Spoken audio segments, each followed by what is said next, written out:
Uttarandhra growth ఇంజిన్గా Alluri Sitaramaraju అంతర్జాతీయ విమానాశ్రయం నిలవనుందని కేంద్ర మంత్రి రామ్మోహన్ నాయుడు తెలిపారు. ఉత్తరాంధ్రకు గర్వకారణమైన భోగాపురం ఎయిర్పోర్టు అభివృద్ధికి సింహద్వారం లాంటిదని అభిప్రాయం వ్యక్తం చేశారు. డబుల్ ఇంజిన్ సర్కారు తోడ్పాటుతో వాయువేగంతో అభివృద్ధి లక్ష్యాలను చేరుకుంటామని రామ్మోహన్ నాయుడు చెప్పారు. ఎన్నో ఏళ్ల కల నేను కేంద్ర పౌర విమానయాన శాఖ మంత్రిగా బాధ్యత తీసుకున్న తర్వాత ఎక్కువ ప్రాధాన్యతతో ఇష్టంతో చేపట్టిన నిర్మాణం మన భోగాపురంలోని అల్లూరి సీతారామరాజు అంతర్జాతీయ విమానాశ్రయం.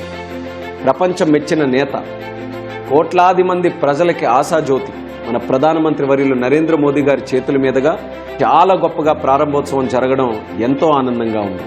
దీనికి పూర్తి సహకారం, గైడెన్స్ అందించిన మన ముఖ్యమంత్రి వర్యులు నారా చంద్రబాబు నాయుడు గారికి, ఉప ముఖ్యమంత్రి పవన్ కళ్యాణ్ గారికి, సోదరులు నారా లోకేష్ అన్న గారికి ప్రత్యేకమైనటువంటి ధన్యవాదాలు. ఉత్తరాంధ్ర గ్రోత్ ఇంజిన్గా నిలవనున్న మన అల్లూరి సీతారామరాజు విమానాశ్రయం ఇది కేవలం ఒక భవనం మాత్రమే కాదు, ఇది మన ఉత్తరాంధ్రకి గర్వకారణం, అందమైన భవిష్యత్తుకి సింహద్వారం.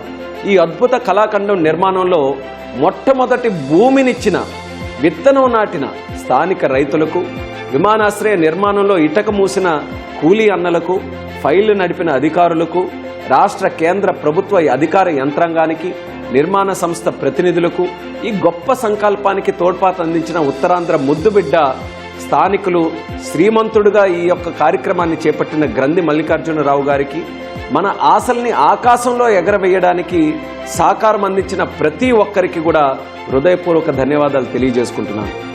అనుకున్న గడువు కంటే 6 నెలల ముందే నిర్మాణం పూర్తి చేసుకున్న అల్లూరి సీతారామరాజు అంతర్జాతీయ విమానాశ్రయ ప్రారంభోత్సవాన్ని లక్షలాది మంది ప్రజల మధ్య అంగరంగ వైభవంగా ప్రతి ఇంటిలో ఒక పండగలా జరుపుకోవడం అనేది ఒక గొప్ప విశేషం.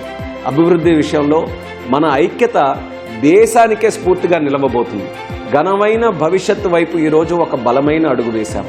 డబుల్ ఇంజిన్ సర్కారు తోడ్పాటుతో డబుల్ వేగంతో అభివృద్ధి లక్ష్యాలను చేరుకుందాం.